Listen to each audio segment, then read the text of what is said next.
নমস্কাৰ বন্ধুসকল, আজি এটা সৰু ভিডিঅ'ত আপোনালোকৰ মাজলৈ আহিলোঁ। যিহেতু আগতে EST মডেলৰ কৈ আছোঁ, EST মডেলৰ গিয়াৰ বক্স এটা থাকে 5টা EX-ত আৰু নৰ্মেলখনত থাকে 4টা, আৰু 5টা গিয়াৰ বক্সৰ বন্ধুসকল ভাগি গ'ল। এইটো ভাগি গ'ল দেখাই দিছোঁ। আৰু মই এতিয়া লগাইছোঁ 4টা গিয়াৰ থকা, মানে বেক গিয়াৰ সৈতে 5টা গিয়াৰ থকাটো লগাইছোঁ। আগতে আছিলে বেক গিয়াৰ সৈতে 6টা। আৰু আপোনালোকে হয়তো গিয়াৰ বক্সটো ভাগি গ'ল।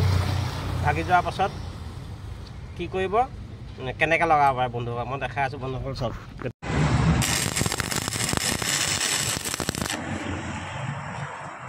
এইটোতো না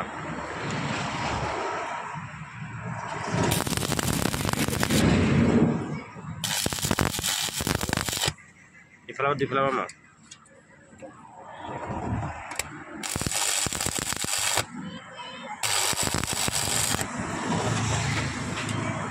এতিয়া আগতে আছিলে 5টা আৰু এতিয়া এখন বেকত আছিলে। এতিয়া আমি 4টা গিয়াৰ বক্স লগালোঁ।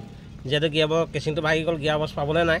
সেইটো কাৰণে আমি এইকেইটা যে দেখিছে যে এইকেইটা হ'ল ই বলটো মই আনিছোঁ 4টা আনি অকণ আগলৈ এডজাষ্ট কৰি। তাৰ কাৰণে সেইটো গিয়াৰ বক্সৰ কাৰণে কি লাগে বন্ধুসকল শুনি লওক। 1 নম্বৰ লাগিব গিয়াৰ লিভাৰডাল, যদি বেলেগৰ পৰা হ'লেও কিনি আনে সেইটো লাগিব গিয়াৰ লিভাৰডাল। 2 নম্বৰটো লাগিব চাপটিংডাল। দুটা বস্তু হ'লে গিয়াৰ বক্সটো আগতো জেগা খাই যাব, কিন্তু তাৰ কাৰণে চাপটিংডালে আৰু গিয়াৰ লিভাৰডাল লাগিব। গিয়াৰ লিভাৰডাল চুটি দীঘল থাকে, 4টা গিয়াৰৰ চুটি আৰু 5টা গিয়াৰৰ দীঘল। আৰু এনেকৈও আপোনালোকে গাড়ীখন চলাব পাৰিব।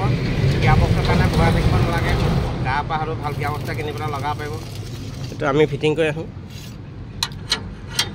আৰু এনেকৈ এডজাষ্ট কৰি যে বডিৰ লগত ক্ৰছবাৰটো আগতে হ'ব, এনে বডিৰ লগত কেলেন দুটা বনাই পেলাই লগাই দিব আৰু ধুনীয়া হ'ব। আৰু এইখন গাড়ীয়ে মই ফিটিং কৰিলোঁ গিয়াৰ বক্সটো, আৰু চলাই কৰি আহি ধুনীয়াই হ'ল। আৰু যিসকলে মোৰ ভিডিঅ'টো চালে সম্পূৰ্ণ, আৰু মোৰ ইউটিউব চেনেল সোণৰ অসম ইউটিউব চেনেলটো ছাবস্ক্ৰাইব কৰিবলৈ নাপাহৰিব। আৰু নতুন ভিডিঅ'লৈ আপোনালোকৰ মাজলৈ আহিম। আৰু ধন্যবাদ, থেংক ইউ।